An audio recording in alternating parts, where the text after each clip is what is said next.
old you are, you can always determine that by the following ages. Just a human being. Can I tell you something? Because it's the human being, the direct progeny of the Almighty Father. Actually, as I saw it one time, creation, humans, whew, enormous outpouring of a cloud, tremendous cloud, and millions of little sparks in there, millions of little glowing sparks flashing in, millions of them. That is the human race coming, or that particular Manvantara. But the Manvantara itself is a mental creation. Seems to be real. Of course, when you're in it, as I said earlier today. But when you're out of it, it doesn't. This is why. So, it's considered on the other side that we're living a waking dream. But then again, all the five Godheads at the top of creation, those are the five aspects of the Almighty Father. These aspects. Manifesting down through into the Lord. But for ages, if you mentioned God, everybody looked up. God's up there. God's here. Now people begin to realize He's not out there somewhere. It's inside of you. You're part of it. He's part of you. Himself.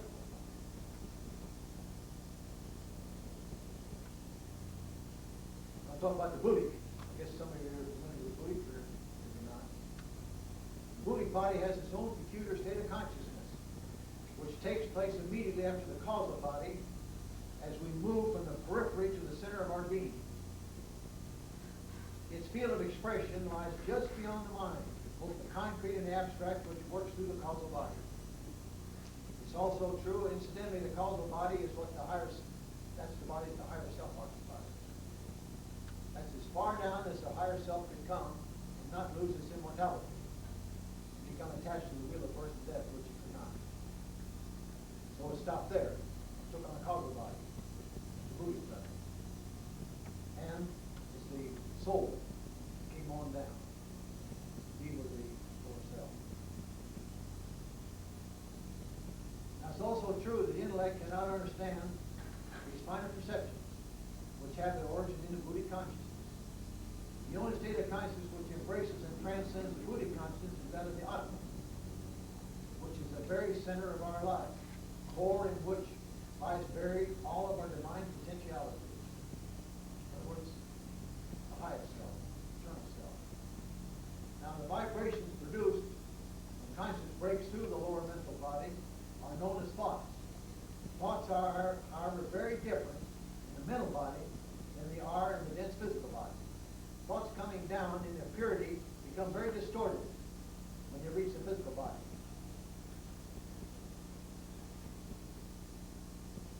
Now, a very dense body has a very dull mind.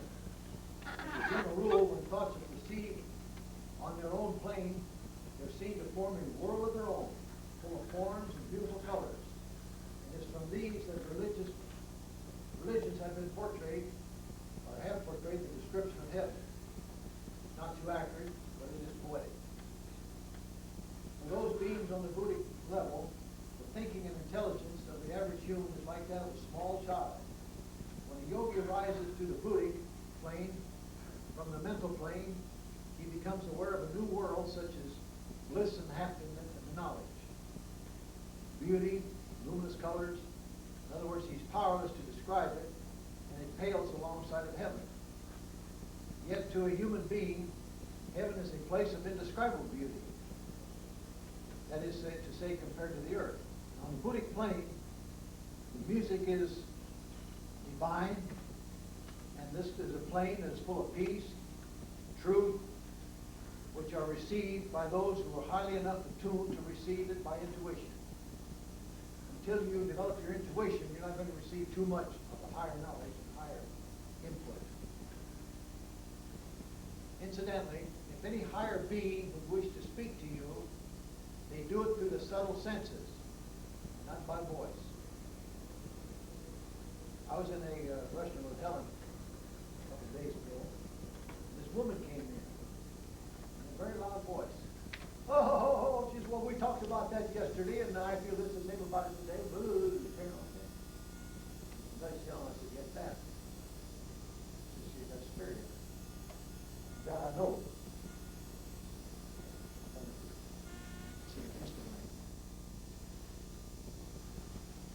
one has around him an etheric web. And the etheric web protects you from any invasion by lower beings. Beings from the lower astral. Beings who have fallen, so they're way down in the lower astral. Now, they are the ones who will occupy a human being. There's only two types. One is the demonic being. One mother is the demonic being. The demonic being. The whole of it takes you over. And the others are amoral. You know,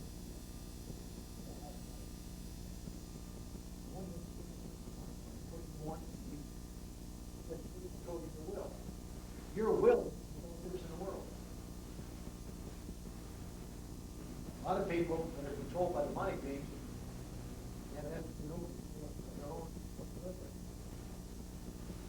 I think it was in Illinois recently where a man was sent to prison for murdering some girl, and he was a perfect prisoner. And they said, well, he was mentally insane for a short time, but he's now fully restored. And they released him. 2 weeks later, he killed another girl. The entity's not going to prison. What's the entity going to do in prison? So when you get to the prison, the entity leaves you. When you come out, before you get around the corner, he's got you again. He's back to his old tricks. That caused a lot of consternation to have him remember. Now, one of the most interesting facts of the Buddhic plane is the fact that it has a multifunctional faculty and not a simple faculty as we suppose it to be. One of the prime developments of the Buddhic is the development of discrimination. And without it, there is very little treading of the spiritual path possible. Because it is really discrimination between the real and the unreal. And anyone on the path must be able to see life and its problems and its people as they really are. This is a must. As we are beings living in a world of illusions, we're not conscious of the fact, but to be progressive on the path, we must become very conscious of this fact. And as we slowly awaken, we begin to see the illusions one by one as they really are. And this is discrimination. We will know the difference, is all it amounts to. Actually, discrimination is an extension of a more highly developed form of intelligence found in the spiritual path at a higher level of attainment. Now, when the light of Buddha shines on the problems of life, it is intelligence. When it shines deeper and lays bare the illusions, it is discrimination. And there's the difference in degree between the spirit and the action. Now, when one begins to live a spiritual life, one needs far more intelligence than in the building of an ordinary way of leading of an ordinary way of life. For in the spiritual life, one must deal with far more difficult and exacting problems than one has who's living an ordinary life.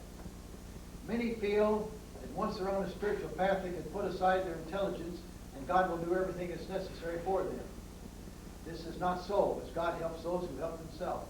This is the furthest thing from the truth. In reality, it does take a higher and higher intelligence to keep from falling into many pitfalls in one's path. One is now in the process of struggling to master their lower nature and penetrate through the illusions of life, and this is not easy for anyone. Again, we must learn to recognize and understand the truths of the spiritual life, and this is necessary to keep from going astray. Also, we begin to see the realities and truths which are covered up by the illusions of life. It is the Buddhic and not the mind which is the instrument of knowing spiritual truths. Even on a spiritual path, some instinctively understand the truths of the higher life, while others are not at all convinced and feel that the truths are even so in many cases absurd. All this shows is really where one is in consciousness, or rather where they're not in consciousness. Yet, truly enough, these are the same ones who feel this is their last life. The one who does know and revere the truth is far from being sure. Intuition is also an aspect of the Buddha. And one having intuition is able to become aware of truth simply by tuning into these truths, and not by going through a cumbersome process of reasoning to no avail, because until intuition is developed, one's unable to see or know the real truth. I started to say intuition. You ever remember Maharishi's intuition? One time the Lord Griffin kept looking at it, kept looking at it, and that much was his admiration. The word is intuition, not institution. Or says, yes, yes, yes, institution. The word looked over like this. I said, word you can't correct here. Can I correct you? I said, nobody can correct you. He speaks the way he speaks, and that's about it.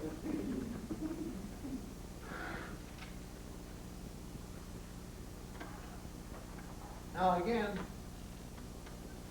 it is very important that we do understand the truths of the spiritual life. Discrimination is what enables us to become aware of the illusions of life, but not of the direct understanding of the truths of the spiritual life. The real truth is that the buddhi, and not the mind, is the instrument of knowing spiritual truth. This understanding is not the result of reasoning or of thinking. It's simply the result of the development of intuition, as the buddhi is called. And it is this which allows one to know the truths and then also able to bypass the process of reasoning. Yet to know the truths is also true that what one has developed, that when one has developed intuition, until one is able to, has developed intuition, one would be unable to know these truths. I have a hard time reading up there, somebody likes me. Now, one having their intuition developed knows these truths, which to others, not having developed intuition, simply view these truths as being absurd or even so foolish. This is what is meant by stating, if it is not in their consciousness, there's no way that you can put it in there or make them accept truths, and this applies to much of humanity, and especially to those leading a strong religious life. People in the religion, in a fundamental religion, a fundamental religious life, that's where their consciousness is. That's where they belong. If they were any place another, they'd be someplace else, wouldn't they?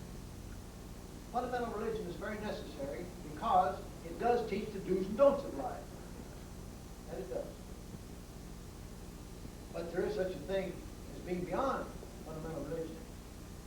And that's when you step on the spiritual path. It's also true that for one to remain steady on the spiritual path and not waver and leave the path, the light of the buddhi must shine through one's conviction steadily, so that one does remain steadfast and one does go through life affixed to the goal, unaffected by all of the other vicissitudes and difficulties that one might encounter.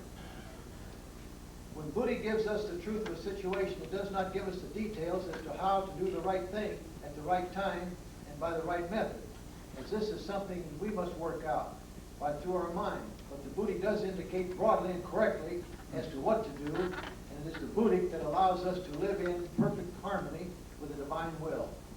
By our intellect or our mind, we can never know if our decisions are correct all the time, or all the time when we make them, as our judgments are often made on preconceived ideas or feelings, and very often these are erroneous. Yet the only way we can truly know is when we have developed the buddhi within us, and this then means doing the right thing at the right time for the right reason without depending on reasoning it out. Another factor of the buddhi body, when it is well developed in the human, is that the individual is aware of the unity of life or the buddhi plane. And this knowledge gradually filters down into the lower consciousness and appears there as sympathy and tenderness for all loving creatures. And these are marked characteristics of all sages and all saints and all those of decidedly higher consciousness. Now, until a buddhi is developed in a human being, usually a younger soul, cruelty and selfishness is their normal mode of expression, and this remains to a degree until one makes a channel between the lower self and the buddhi. It's a fact that we're living in an all-embracing consciousness of God on the higher planes, and we're living in the lower planes unaware of our own divine nature.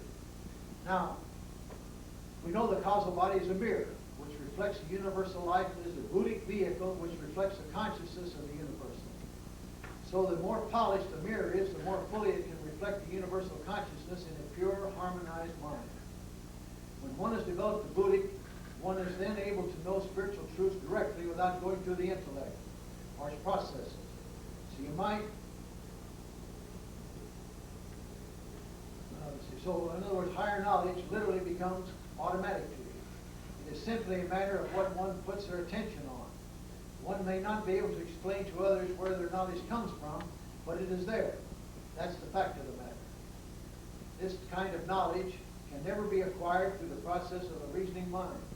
Even an enlightened person would not know the answer to certain technical problems, as this comes through the reasoning mind and not through the buddhi. The knowledge which comes through the buddhi is connected with life and its fundamental problems. And it's more like a light which illuminates the life within and without us. For buddhi does give one an unerring sense of right and wrong, truth and untruth. And it does give one the capacity of seeing everything in its proper perspective. But it does not abolish the necessity of using one's mind in the lower worlds that we live in at the present time. Now, when the buddhi is reflected in the field of the intellect, it appears as spiritual knowledge. When it's reflected in the sphere of emotions and works through the emotional body or astral body, it appears as spiritual love. Now, the force is one, but it appears different according to that mechanism through which one is working. Now, the buddhi would appear as intense love in one with an emotional temperament.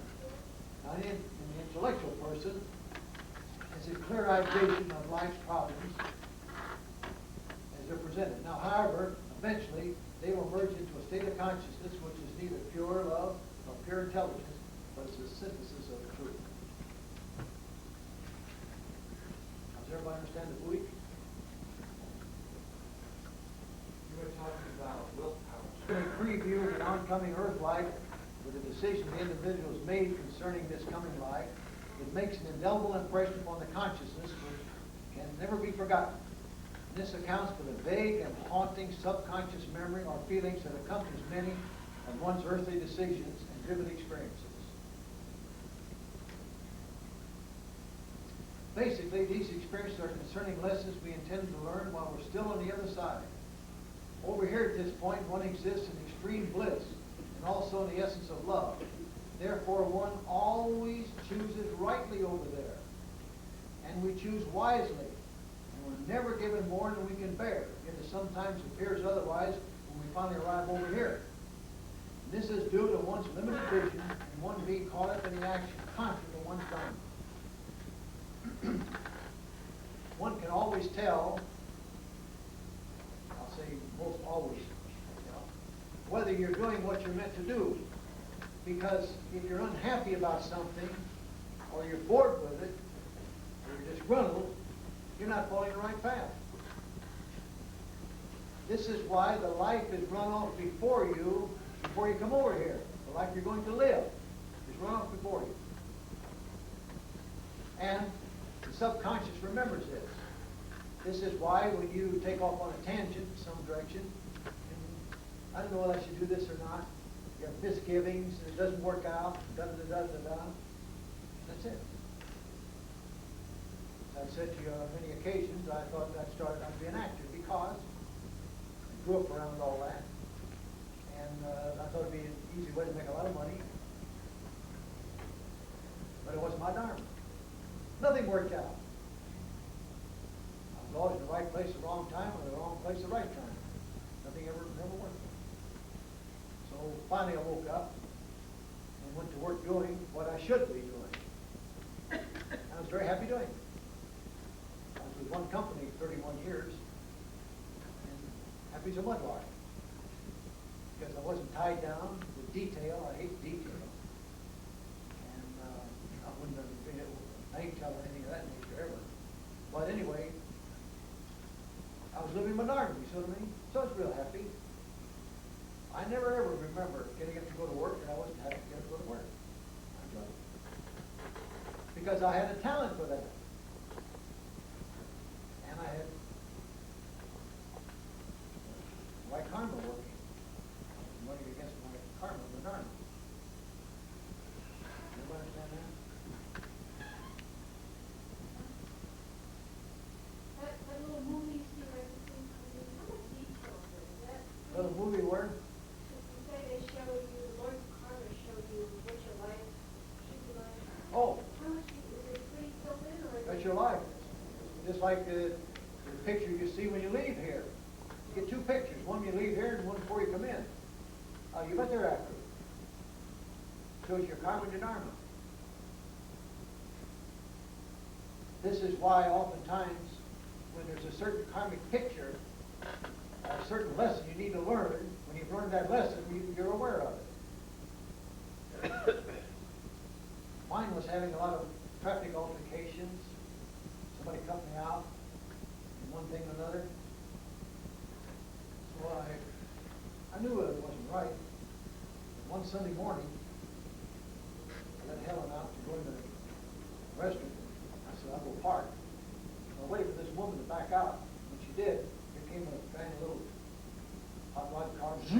He dived right in there. So I said, do you think I was sitting here just praying or something, or what? He says, so what? So he says, I'm in here and you're not. So get lost. And they're real pretty girl, really. And I said, you know something? You're trying to impress the girl you're with. I said, you're a jerk. Wee! Out of the car and ran over, opened up my door. I stepped out. He plastered me.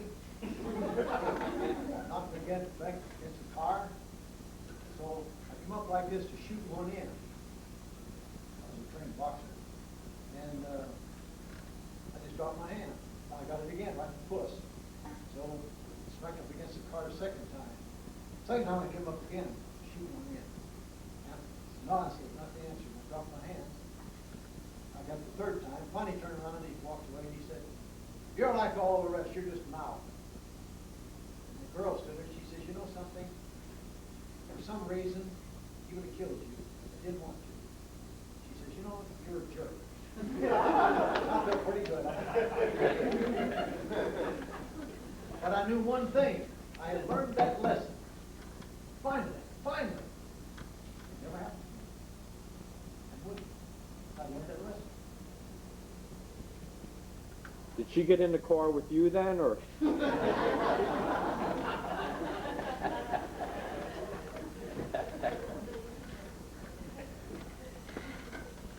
When you grow up in the military, you're taught to be a boxer. Not being an accidental one. We had the ex-world champion teaching us. You can't get much better than that. He was a lightweight, and he used to say, well, what I want with you, when we first said, I want you to have the speed of a lightweight, and the hitting power of a heavyweight. Then I'll have something. So after a while, he'd come back and say, you're pretty good, aren't you? I'll get in the ring with you. Knock the daylights out of him. He said, yeah, you got lots to learn. We start over again. Finally, he said, you know enough. But I never ever wanted to be a boxer or anything like that. It's just part of training. If you wanted good grades and so forth, you did those things. Military science, yeah, we got a lot of that. But yet, there was in the World War II in this training. I was assigned to a military base, air base. Colonel asked me one time, he said, you know, I've got a bunch of officers in here from Washington. He says, don't know the right foot and the left foot. He said, would you teach them to drill? So I took them out behind the barracks, taught them how to drill, how to salute, how to be an officer. So I taught them. I was given an unassigned commission in this country. I never exercised it.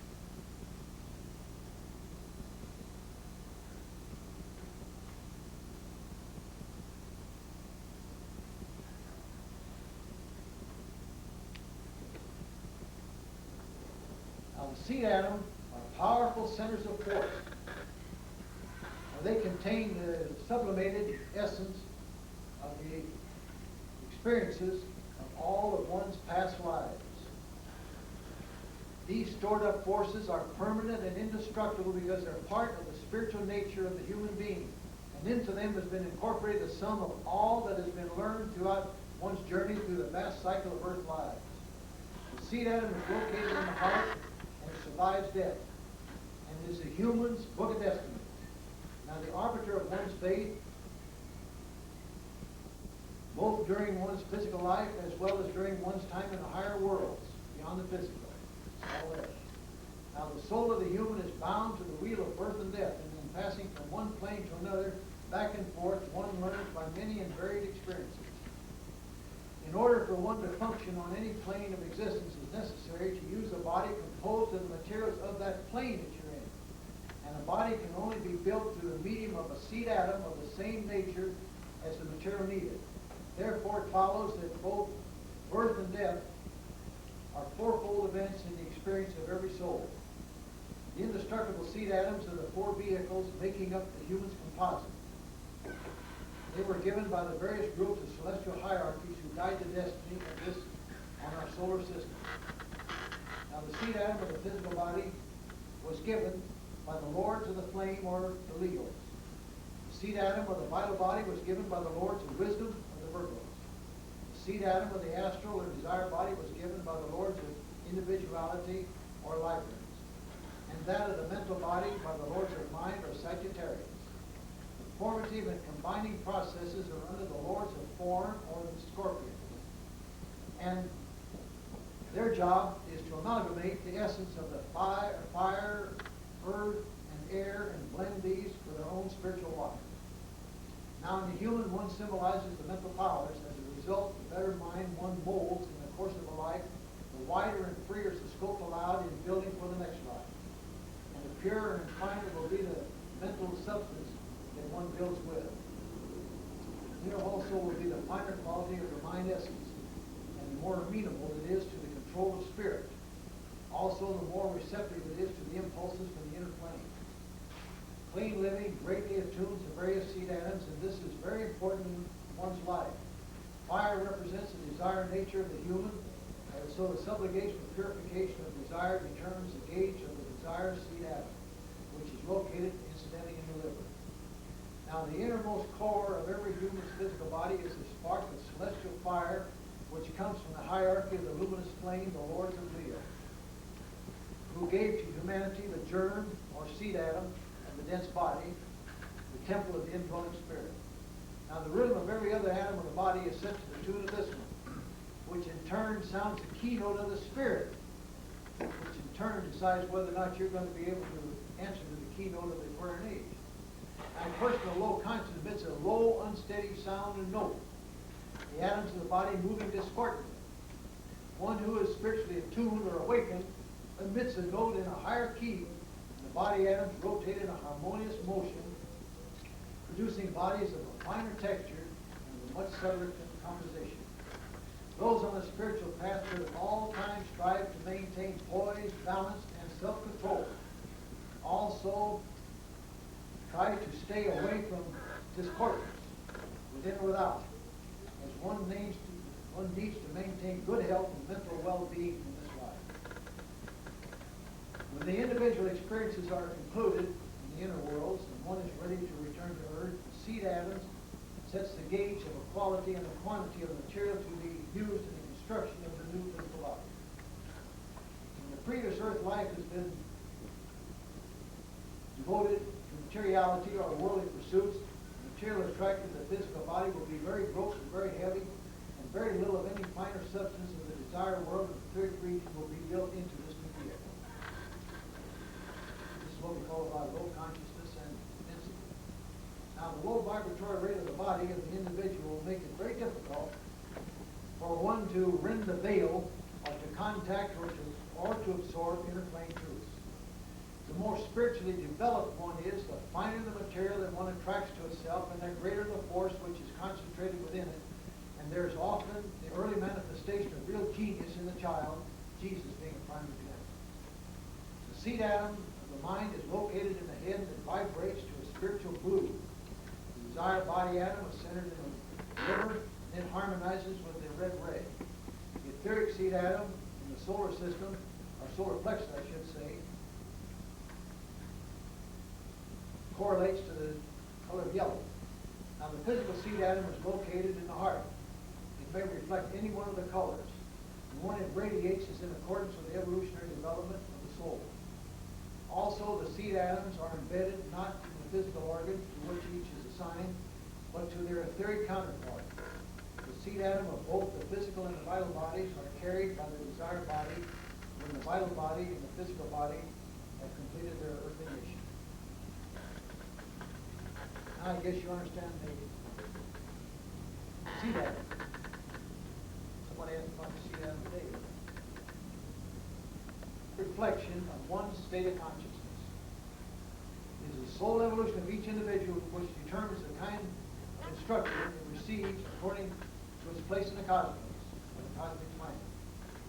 That is, from its angelic teachers in heaven. One who builds an inferior mental structure while on earth cannot transcend its limitations simply by dying. It is the individual which creates the intellect, and neither intelligence nor intellect capacity is a fixed quality, but can change for better or worse during each lifetime. With each life lived, we either evolve or we do not. Also, the process of evolution does not stop at death. The individual goes on and on from point to point, or from the point at which he attained at the time of his death. Everything must be worked through on the other side as well as over here.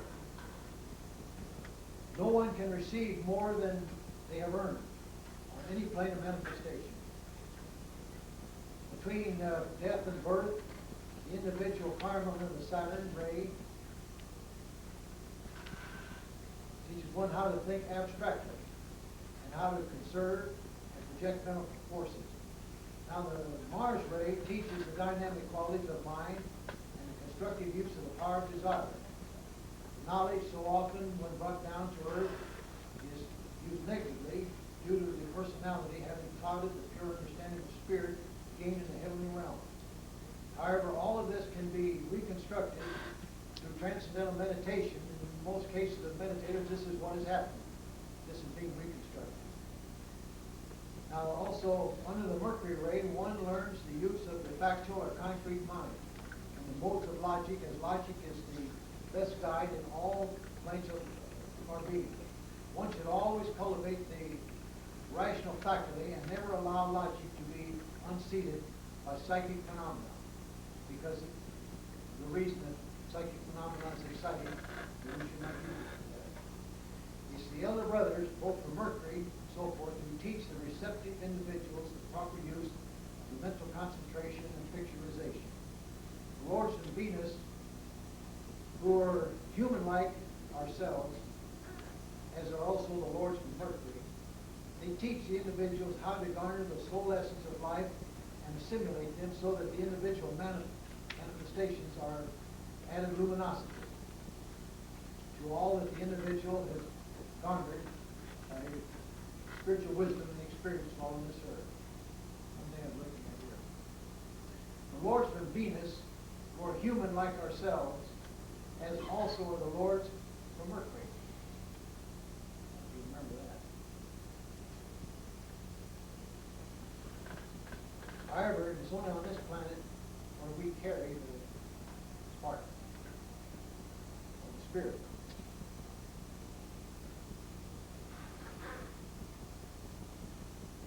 Now the archangelic sun force adds its own universal power, and this becomes the individual. It actually becomes the individual's main source of inspiration. The Jupiter ray bears the impress of the spiritual forces that will be released during the coming age. This is the Jupiter ray. Because you remember I said Jupiter will be the dominant planet? Okay. The Jupiter ray, it bears the impress of the spiritual forces that will be released during the coming age. At the present time, only a portion of this force or power is now active. Uranus and Neptune work only with those advanced initiates who have passed through the portals of initiation and are definitely on the path. Uranus and Neptune, they're the spiritual planets. And they only work with those who are on the path of initiation. If one were able to translate the happenings of spiritual realms from the language of the physical world, they would appear somewhat like vast layers of light vibrating at varying degrees of density, and within these immense stratas of pulsating light essence, we will see the function. The spirits inhabiting it would have the appearance of radiant scintillating sparks raying out the various colors of the spectrum. Every ego and every angel always carries the color of its individual spirit ray. In the highest and most attenuated realms, the color and musical notes are simultaneously discernible. You also see and hear at the same time. The work of the ego in these realms is purely mental, and one works in mind substance, which is far more real and far more solid than the dense matter that we function in the physical world. Now, the mind substance, by the use of will and imagination, is organized along the lines of force, which makes a definite pattern according to the state of life and being of the individual, which does the work. Now, the higher the realm, the clearer and the more powerful are the lines of force. Again, the higher the realm, the greater is the potency. Again, as they descend into the physical world, they become very dense and slow-moving. Hence, they are very much less potent for good or for evil. Now, the thought forms of the mental realms do control our physical body. And they do control over the physical world also and the heaven worlds as well, and are not wholly dissimilar to the life on earth. Yet the heaven world of a Christian is not the same heaven, or like the heaven world of other faiths and other conditions of the inner world. Because each condition is not the same as it was in ancient times. I mean, much varied now. As an example, at the present time, the instruction that beings are being given in the heaven worlds deals largely with universality, oneness, fellowship, and brotherhood in preparation for the new world order that's now coming into being, which belongs to the according age. The instructions now being given on the inner planes to the ego soon to appear on this earth are instructions in forces that will prolong youth and life. A 100-year-old person in the future will never look older than about 50 years of age, and this will be a very young 50 at that. Now, the ego is in heaven and is preparing for his next life. He is in the process of becoming infused with the desire for rebirth. The lines of force are, in fact, musical vibrations which are audible to the spiritual ear. The truth is that all form is the product of sound, and each person has his own keynote. So when one is ready for rebirth, the rhythm of the music in which one lives and moves has had its being changes. It is then enwrapped in harmonic measures which bears it downward into the earth plane on the wings of melody into worth in a physical body. Now the individual has itself helped prepare that environment according to the soul powers developed in former earth lives. The environment one inherits is what one has developed in past lives, and especially in the last life. Now the principal work of preparation for the life to come is performed by and through the hierarchy of the Cancer under Neptune. Under Neptune, the etheric body is formed, and under the moon is fashioned the physical duplicate. Now the archetype is infused with the life force of the ego for whom it is built, and is then attuned to the earth rhythms by the hierarchy of Scorpio, who are the lords of form, and the hierarchy of Sagittarius, who are the lords of the mind. Now the momentum of the celestial pattern is adapted to the intended lifespan, written in so many breaths. This span may be lengthened or shortened according to later events and circumstances connected with the individual's earthly experiences. This is very true of us. We have very definitely elongated our lifespan by transcendental meditation because we've increased the breaths, or we've saved on the breaths, either way you want to look at it. Is that related to the same thing you said about 3 minutes ago regarding information coming down to make a person 150 years old? No, the nature of the body coming down, everything. The body, the type of body that you will have, and the forces that would apply to you and with you would be much more highly attenuated. Therefore, you live to be 100 years of age, but never look over 50 years of age, is what we're talking about. And a young 50. Now, transcendental meditation does keep all of you from aging rapidly. Right? Once, if you meditate quickly, it's all. That doesn't mean you miss a meditation now and you miss a meditation then or something now. But I mean, if you're really devoted to meditation. There are extenuating circumstances no matter what you're doing or when you're doing it.